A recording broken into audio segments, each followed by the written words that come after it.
Saludos.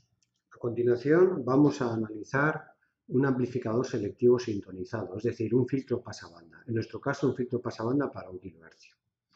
El filtro pasabanda para 1 kHz, la respuesta que tiene es que nos deja pasar todas las señales de frecuencia de 1 kHz y las que sean superiores o inferiores a esa frecuencia dentro de un porcentaje, dentro del Q del filtro, son señales que no van a poder circular o que van a pasar con menor ganancia a través de dicho filtro.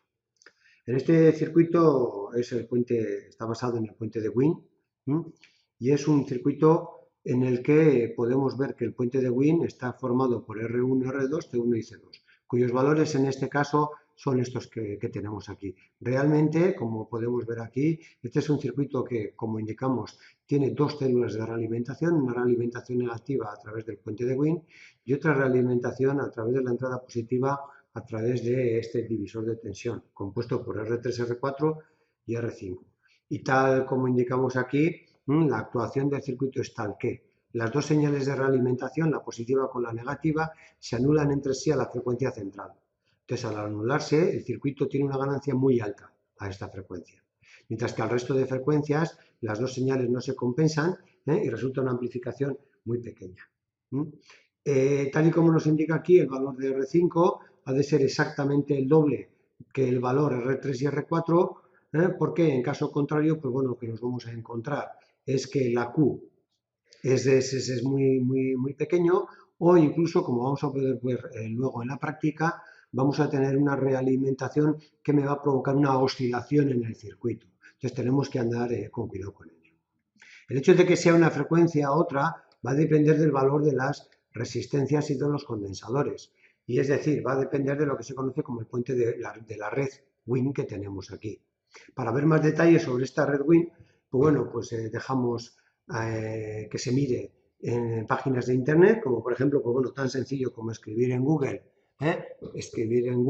oscilador Wien, le da varias opciones, y yo, de entre varias de las que he encontrado, pues bueno, pues sin más me he encontrado con esta, el típico circuito como el que tenemos ahora nosotros, en el que me dice, pues en este ejemplo, que la frecuencia de paso, en este caso, en este amplificador para un diseño de 20 kHz, pues la frecuencia de paso viene en función de esta función que tenemos aquí. Es decir, que en este caso lo que tenemos son unos valores de condensador y lo que tenemos que hacer es calcular la R. Entonces el valor de R viene en función de 1 partido de omega c. Bueno, más detalles lo dejamos en mano del alumno, que busque por ahí información sobre redes Wien y que trabaje con ellas. Nosotros lo que vamos a hacer ya es, a través de este circuito, igual que hemos hecho antes, vamos a montar esta práctica, similar, como digo, a la anterior.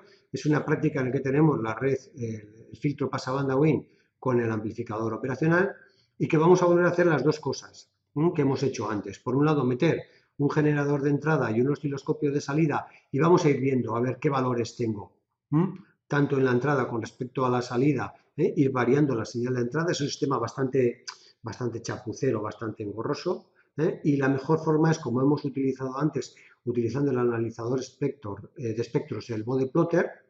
Vamos a conectar la entrada del bode plotter en la entrada del circuito, la salida a la salida, y lo que vamos a hacer es generar un barrido de frecuencias en este elemento para metérselos al circuito y ver la respuesta en ganancia que tiene el circuito de salida. Para eso, pues abrimos Multisync, creamos el dibujo del circuito que tenemos aquí, analizamos y vemos que es exactamente lo que hemos comentado antes, la red Wien con 15K y 20K, 20 picofaradios, una resistencia de realimentación, en este caso la positiva, a través de R3 y R4 y a través de R5, la conexión del osciloscopio y la conexión del bode plotter. Vamos a hacer exactamente lo mismo que hemos hecho antes. Vamos a trabajar primeramente en plan, vamos a decir, chapucero, con el generador de frecuencia y con el osciloscopio. Entonces tenemos aquí generador y osciloscopio, y como podemos ver, y lo hemos comentado anteriormente, si nos damos cuenta, el canal B del osciloscopio, el canal A del osciloscopio es azul y el canal B es rojo, con lo cual vemos los dos canales. Aquí tenemos el canal rojo, que es la entrada, y el canal azul, que teníamos aquí, el cable azul, es el canal A, que es la salida. Con lo cual le damos marcha al circuito y vemos que la señal de entrada es esta y la de salida es esta. Tenemos la señal de entrada a 100 milivoltios por división y la de salida a 2 voltios por división. Podríamos ampliar un poco la de salida pues para ver la señal un poco más. Si yo selecciono aquí una frecuencia de 1 hercio, por si acaso paramos y actuamos, y vemos que la señal de entrada tiene estos valores, estas diferencias, podríamos cambiar el rango, la base de tiempos para ver las señales, no se ve muy bien. No se llega a ver bien porque la frecuencia es muy baja. Pues aquí vemos la entrada y la salida. Vemos que la salida, que sería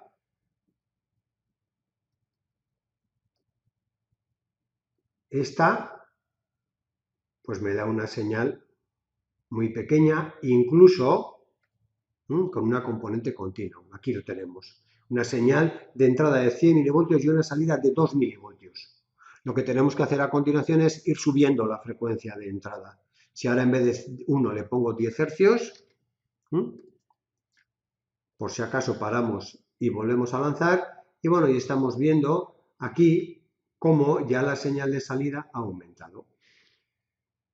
Pero de todas formas todavía es un valor de la señal de salida 100 milivoltios de entrada, 10 milivoltios de salida.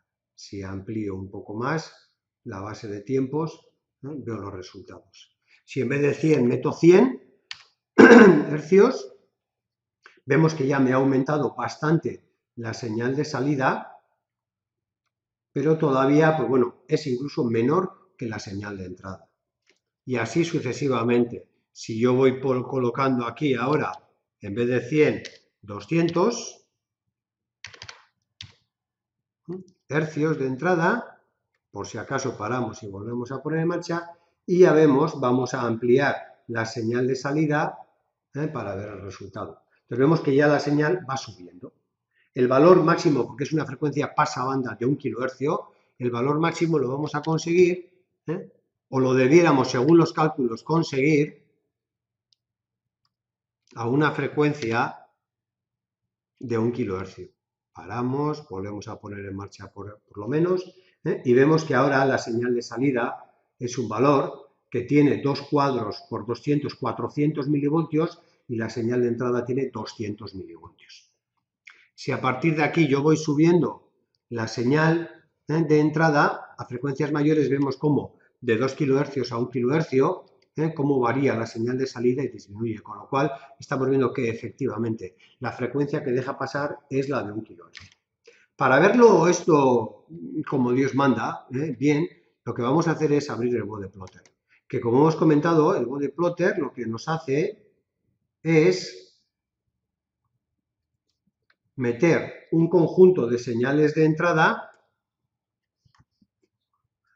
es decir, tenemos aquí el bode plotter, lo vamos a recoger un poquitín, vemos que la entrada es la roja, es esta que tenemos aquí, y por aquí tenemos la salida. La entrada, ahora mismo la tenemos seleccionada para que me haga un barrido de 200 hercios a 10 kilohercios.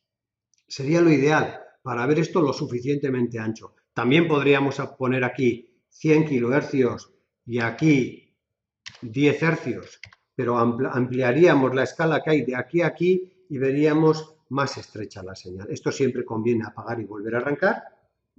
Entonces vemos aquí la respuesta, vemos que esto es 100 EP. Estos son, no sé qué le he puesto aquí exactamente, vamos a poner 100 hercios, ya está. Paramos, ponemos en marcha, entonces bueno, pues tenemos aquí las señales. Desde el 10 hercios vemos que el pico está en 537, tenemos mal ajustado, entonces bueno, no está muy bien calculado, no es exactamente para 1 kilohercio, habría que hacer mejor los cálculos para ver esta frecuencia. Se invita al alumno a que coja estos valores y aplicando la fórmula que hemos comentado anteriormente, pues nos calcule exactamente en este circuito cuál es la frecuencia de paso. Entonces, bueno, pues aquí vemos que este es el punto máximo. Entonces, estamos viendo desde 100 kHz, un momento, desde 100 kHz hasta los 10 Hz. A nosotros nos interesa más esta zona que tenemos aquí, es decir, anchar para verlo un poco mejor. Para verlo un poco mejor, lo que hacemos es seleccionar vamos a poner aquí a la entrada desde 100 Hz hasta aproximadamente 2-3 kHz. Entonces vamos a poner aquí desde 100 Hz hasta, por ejemplo, 4 kHz. Ponemos 4 kHz, paramos y volvemos a relanzar. Entonces, bueno, pues aquí tenemos que la frecuencia inicial son 100 Hz y la final 4 kHz. Si yo analizo esto, veo que efectivamente el que yo tengo hecho con los valores que tengo hechos, tiene una frecuencia de paso de 542. Entonces vemos aquí la respuesta. Lo que vamos a hacer en nuestro caso es lo que hemos comentado anteriormente. Vamos a variar el valor de la resistencia y vamos a ver qué influencia tiene en la curva que tenemos aquí. La resistencia es esta. Tenemos una resistencia que ahora mismo es de 5K. Si yo varío el valor de la resistencia ajustable pulsando la letra A, si le doy a la A, hay que pulsarla, seleccionarla, tengo al 55, al 60, al 75%. Aquí no se ha notado ninguna diferencia, pero lo que tenemos que hacer es parar y volver a poner en marcha. Con lo cual vemos que al variar esta resistencia, esto lo que nos ha hecho es bajar la calidad del filtro. Si yo sigo aumentando hacia arriba, le voy a poner a un 100%, paro, le doy y cómo ha bajado la calidad del filtro. Si yo ahora tiro hacia abajo, vamos a volver a poner como teníamos antes en el 50%, vemos aquí el pico, vemos aquí el pico y vemos la ganancia, cómo nos ha aumentado la calidad del filtro, es decir, cómo ha ganado pico, como en la frecuencia de paso tenemos una ganancia mucho mayor que en los demás casos. Si yo ahora varío esto y disminuyo al 45%, paro y vuelvo a poner en marcha, veo como todavía me ha ganado más. Si le pongo al 40%, paro, vuelvo a poner en marcha, veo cómo empieza a disminuir. Es decir, el valor ideal en nuestro caso sería un 45% de la resistencia, que sería esto. Entonces, bueno, pues eso efectivamente lo podría yo ver aquí, en el osciloscopio, como hemos dicho antes. Es decir, la frecuencia real, como hemos comentado en este caso, la frecuencia de corte es el 527 hercios. Si yo vengo al generador y selecciono aquí 527 hercios, paro, vuelvo a poner en marcha y esta es la señal de salida. Si yo miro el canal A, que era la señal de salida, y aumento la escala, vemos que la salida es esta. Es decir, yo ahora aquí me encuentro con que tengo una señal de entrada de 2 cuadros 200 milivoltios, 2 por 100, 200, y tengo una señal de salida de casi 2 cuadros por 10 voltios, 20 voltios. Es decir, a esta frecuencia de 500, en este caso 27 hercios, es cuando tengo la máxima ganancia. Es decir, consigo que la salida me deje pasar las frecuencias de 527 hercios aquí a la salida con una ganancia muy grande. Subiendo o bajando esta frecuencia, vemos que la señal de salida va a disminuir, no demasiado, pero bueno, algo sí que ha disminuido. A 200 hercios, si le coloco a 20 hercios, aquí hay un problema, si nos damos cuenta, es que la salida es el azul, que es este, y este es la entrada. Aquí nos encontramos con un problema, y es que el circuito está oscilando, porque yo estoy metiendo una señal de entrada que tiene esta frecuencia y tengo una señal de salida que es esta otra, con lo cual quiere decir que este circuito está oscilando. Bueno, a continuación lo que tendremos que hacer es montar este circuito que tenemos aquí, hacer el análisis, cambiar los valores de, por ejemplo, del puente de Wien y ver que efectivamente la frecuencia central, la frecuencia de paso, disminuye. hacer esto, realizar el informe y a continuación pues subir el informe a Internet.